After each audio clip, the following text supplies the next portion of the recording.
आज का वचन, पहला पाठ होशिया नबी का ग्रंथ, अध्याय 14 पद संख्या 2 से 10। इस्राएल, अपने प्रभु ईश्वर के पास लौट आओ, क्योंकि तुम अपने पापों के कारण गिर गए हो। प्रार्थना का चढ़ावा लेकर प्रभु के पास आओ और कहो, हमारा अपराध मिटा दे और हमारा सद्भाव ग्रहण कर। हम तुझे बलि पशुओं के स्थान पर ये निवेदन चढ़ाते हैं। असूर हमें बचाने में असमर्थ है। हम कभी अपने घोड़ों पर भरोसा नहीं रखेंगे और अपने हाथों की बनाई हुई मूर्ति से नहीं कहेंगे, तू हमारा ईश्वर है। प्रभु, तू अनाथ पर दया करता है। मैं उनके विश्वासघात का घाव भर दूंगा। मैं सारे हृदय से उनको प्यार करूंगा, क्योंकि मेरा क्रोध उन पर से दूर हो गया है।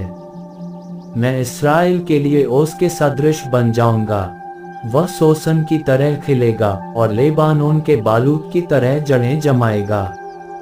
उसकी टहनियां फैलेंगी, उसकी शोभा जैतून के सदृश होगी और उसकी सुगंध लेबानोन के सदृश। इज़राइली फिर मेरी छत्र छाया में निवास करेंगे और बहुत सा अनाज उगाएंगे। वे दाखबारी की तरह फलेंगे फूलेंगे और लेबानोन की अंगूरी की तरह प्रसिद्ध होंगे। अब एफ्राइम को देव मूर्तियों से क्या, मैं ही उसकी सुनता और सुध लेता हूँ। मैं सदाबहार सनोबर के सदृश हूँ, मुझसे ही उसे फल मिलते हैं। जो समझदार है वह इन बातों पर विचार करे। जो बुद्धिमान है इन्हें जान ले।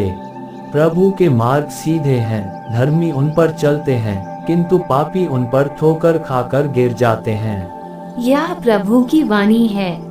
सुसमाचार, संत मत्ती अध्याय 10 पद संख्या 16 से 23। देखो, मैं तुम्हें भेड़ियों के बीच भेड़ों की तरह भेजता हूँ। इसलिए सांप की तरह चतुर और कपोत की तरह निष्कपट बनो।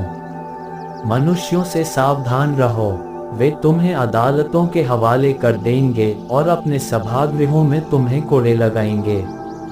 तुम मेरे कारण शासकों और राजाओं के सामने पेश किए जाओगे, जिससे मेरे विषय में तुम उन्हें और गैर यहूदियों को साक्ष्य दे सको। जब वे तुम्हें अदालत के हवाले कर रहे हों, तो यह चिंता नहीं करोगे कि हम कैसे बोलेंगे और क्या कहेंगे। समय आने पर तुम्हें बोलने को शब्द दिए जाएंगे, क्योंकि बोलने वाले तुम नहीं हो, बल्कि पिता का आत्मा है जो तुम्हारे द्वारा बोलता है। भाई अपने भाई को मृत्यु के हवाले कर देगा और पिता अपने पुत्र को। संतान अपने माता पिता के विरुद्ध उठ खड़ी होगी और उन्हें मरवा डालेगी। मेरे नाम के कारण सब लोग तुमसे बैर करेंगे, किंतु जो अंत तक धीर बना रहेगा उसे मुक्ति मिलेगी।